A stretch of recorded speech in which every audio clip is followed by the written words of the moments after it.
महासमुंद लोकसभा क्षेत्र से कांग्रेस के उम्मीदवार ताम्रध्वज साहू मंगलवार को धमतरी पहुंचे। राजीव भवन में धमतरी और कुरूद विधानसभा की बैठक ली। इस दौरान पदाधिकारी और कार्यकर्ताओं ने उन्हें जीत का आश्वासन दिया। सभी वक्ताओं ने कहा कि चाहे मोदी की गारंटी हो, चाहे महतारी वंदन, कांग्रेस के सामने कोई नहीं टिक पाएगा।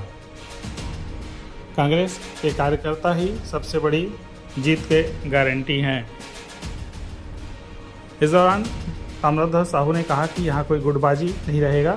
यह कांग्रेस का परिवार है जिसमें एकजुटता रहेगी। उन्होंने कहा कि मैं राजनीतिक नहीं पारिवारिक रिश्ता बनाता हूँ, सबको साथ लेकर चलूँगा, घमंड अभिमान की बात नहीं करूँगा। जीतने के बाद विजन के साथ कार्य किया जाएगा।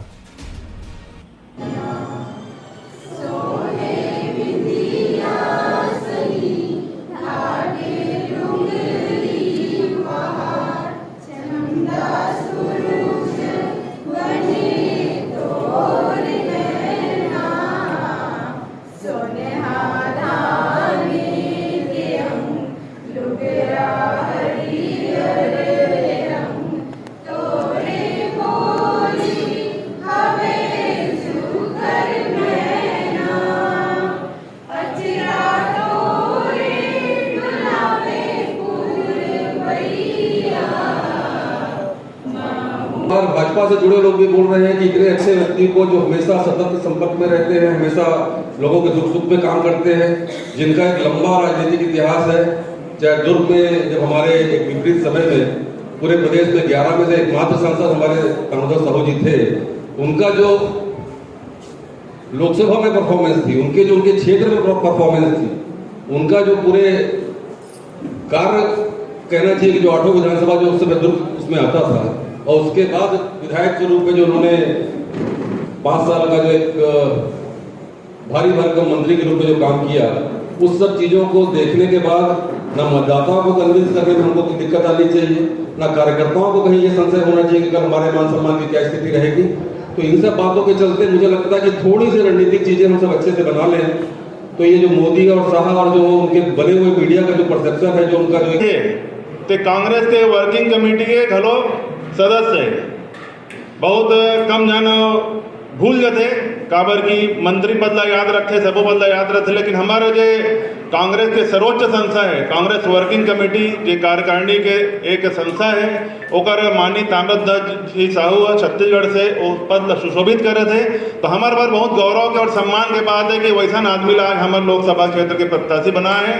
ज़्यादा ना बोला तभी मैं यही कहना चाहूँ कि आज धमतरी क्षेत्र में हमारे जो मुख्य सड़क है, जो नेशनल हाईवे है, बाईपास से लेकर बाईपास तक, शाम तरह से लेकर संबलपुर के पहली तक, जो आज काम सुचारू रूप से चला थे, जो ड्रेन टू ड्रेन पूरा सड़क के चौड़ी करे न थे। लगातार पुनः फिर शुक्ल बंधु के नेतृत्व, शोषण लाल जी के नेतृत्व बाद भारतीय जनता पार्टी के सांसद बने के बार बने है नहीं भाई, अन्य दल के भी बनी ओवन कोई विकास करीस का धमतरी में महासमुंद लोकसभा क्षेत्र में भी कोई विकास के गंगा महिष का विकास के नाम से शून्य। यहाँ तक कि लोकसभा में हम चुन के भेजे वाला ओमल्ला लोकसभा में कर मुख बधिर टाइप के काम करी से एक आवाज महासमुंद लोकसभा क्षेत्र के लिए दुख दर्द के बारे में वहाँ सर्वोच्च पंचायत में कोई बात नहीं करी। ऐसा नेता मल्ला हम चुनत रहे और ये बार मौका मिले है साथी हो हमारे भैया ताम्रध्वज जी ला ये बहुत का शुरुआत धमतरी विधानसभा जो हो, ये उम्मीद करता हूं मैं समस्त कार्यकर्ताओं की तरफ से। ताम्रध्वज भैया आपको एक विश्वास दिलाता हूं, आप भी देख लिए होंगे हमारे यहाँ कार्यकर्ताओं का जोश उत्साह। आपको विश्वास दिलाता हूं धमतरी विधानसभा, कुरुद विधानसभा के लोग कट्टर कांग्रेसी लोग हैं। कांग्रेस के प्रति इनका प्रेम अतुलनीय है। ये कांग्रेस के निष्ठावान सिपाही हैं, कांग्रेस का झंडा लेके चलने वाले लोग हैं। कितनी भी परिस्थितियां आ जाए, ये कांग्रेस का झंडा नीचे नहीं होने देंगे। ये दोनों विधानसभा में आप कि ये बहुत बड़े मुद्दा है। हर घर के समस्या है, रसोई गैस, साथ साथ पेट्रोल डीजल हर आदमी ले लगने वाला है। हमन ये बता नहीं पाता, मैं आप मन के मंच के माध्यम से बताना चाहता हूँ कि हमारा जनता के बीच में लेके जाए लगी ये सब चीज लेके जाओ तो मैं मानता हूँ कि ताम्रध्वज भैया महासमुंद लोकसभा से 1 लाख से ज्यादा वोट से हम जीता पाओ। ताम्रध्वज भैया मैं यकीन दिलाना चाहूं, मोर जिला पंचायत क्षेत्र क्रमांक 5 के अभी विधानसभा के चुनाव हो रही भैया। मोर जिला पंचायत के 5 गांव टॉप 10 में इस पहला छाती, दूसरा परिवड़ी, तीसरा सेरा डबरी, चौथा सिवनी। आप सब आश्वस्त करना चाहता हूं कि आप सबके आशीर्वाद से जीतबो, ये बात के तो मोल पूरा विश्वास है। और जीते के बाद का काम करना ओकर लिए मैं आप ला आश्वस्त करत हूं कि मैं ऐसे कोई काम नहीं करूं जेकर से महासमुंद लोकसभा क्षेत्र के जनता ला सिर झुकाल पड़े। मैं हर संभव ये प्रयास करूं कि महासमुंद लोकसभा क्षेत्र के जनता, धमतरी कुरुद के जनता ला सदैव सिर उठा के चले, सम्मान पाए, ऐसे काम में अपन जीवन काल में अपन कार्य क्षेत्र में करूं। ये बात के लिए मैं आप ला आश्वस्त करूं। कभो कभो जब चुनाव होते, चाहे विधानसभा हो लोकसभा हो, प्रत्याशी के चयन होते, विधानसभा में भी होते लोकसभा में भी होते। प्रत्याशी के चयन होते, नाम आते तो आदमी मन के दिमाग में तर्क वितर्क चालू होते, कैसे रहेगा, बने काम करहित नहीं करहीगा, वोट देख जिता देबो तो हमार संग गोठियाहित नहींगा, हम चिन्हित नहींगा। ऐसे अनेक प्रकार के प्रश्न आदमी मन के मन में पैदा होते। तो मैं अपन तरफ से आप सब ले निवेदन करते हुए कहना चाहता हूँ कि चुनाव जीते के बाद आप सबके विश्वास में मैं खरा उतर हूँ। जिन चीज आपन सोचू ओकर अनुरूप में काम करूँ, गुटबाजी ग्रुपबाजी से दूर रहूं।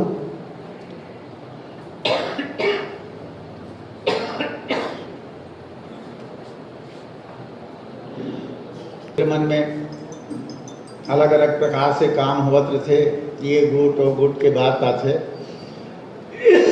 पूर्ति हो पाएगी आशाओं की। मैं कभी आश्वासन तो देता नहीं, काम करने में विश्वास रखता हूँ।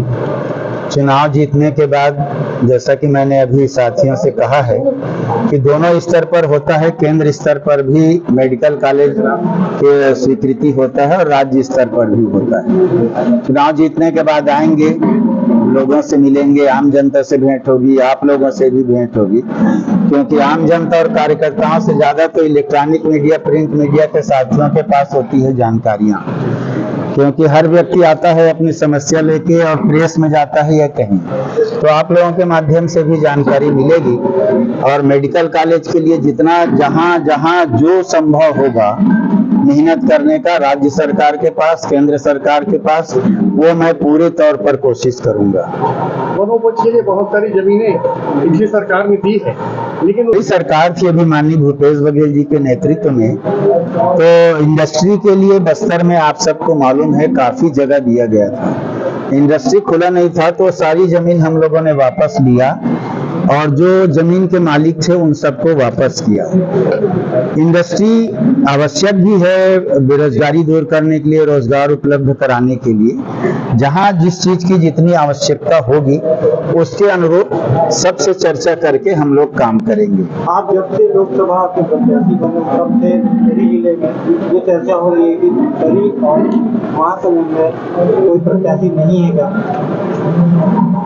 मैं अभी कह रहा था कि इस प्रकार की चर्चा नहीं करनी चाहिए, एक प्रकार से अफवाह की श्रेणी में आता है। मेरा मानना है कि महासमुंद एक ऐसा बढ़िया क्षेत्र है जहां ये हाई प्रोफाइल सीट है महासमुंद लोकसभा क्षेत्र आपका। मैं बहुत समय से देखते आ रहा हूं, माननीय विद्याचरण जी शुक्ल रायपुर में रहते थे, लेकिन महासमुंद लोकसभा क्षेत्र के 6 बार सांसद बने।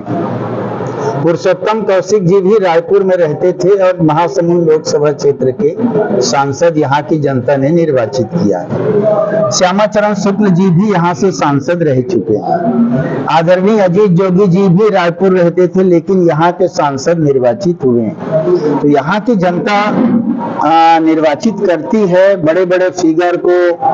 हालांकि मैं उनके जैसा बड़ा फिगर तो नहीं हूं, मैं बहुत छोटा कार्यकर्ता हूं, गांव का रहने वाला हूं, पर यह अवसर मुझे मिला है महासमुंद लोकसभा क्षेत्र की धमतरी क्षेत्र की जनता की सेवा करने का। मेरे राष्ट्रीय नेतृत्व ने मुझे अवसर दिया है और यहाँ की जनता का आशीर्वाद मिलेगा तो मैं भरपूर कोशिश करूंगा यहाँ अच्छे से अच्छा रिश्ता बना सकूं, सबसे मिलजुल सकूं, आपस में भाईचारा समरसता का वातावरण बना सकूं, सबको सुख शांति मिले, ये मेरा पूरा प्रयास है। उन्होंने नहीं किया। केंद्रीय एजेंसियों का जो दुरुपयोग हुआ है, जनता से किए गए वादे को पूरा नहीं किया गया, ये हमारा एक बड़ा बात होगा। जैसे आप जानते हैं केंद्र की वर्तमान सरकार शुरू 10 साल पहले जब वो चुनाव मैदान में आए तो उन्होंने कहा था कि हर व्यक्ति के खाते में 15 लाख रुपया डालेंगे, कहीं पर भी कोई बात आई नहीं।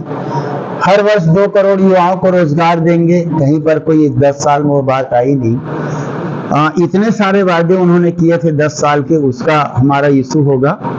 दूसरा, माननीय भूपेश बघेल जी के नेतृत्व में जो 5 साल में हम लोगों ने काम किया है वो जनता के सामने हम लोग रखेंगे, चाहे वो किसान के कर्जे की माफ की बात हो।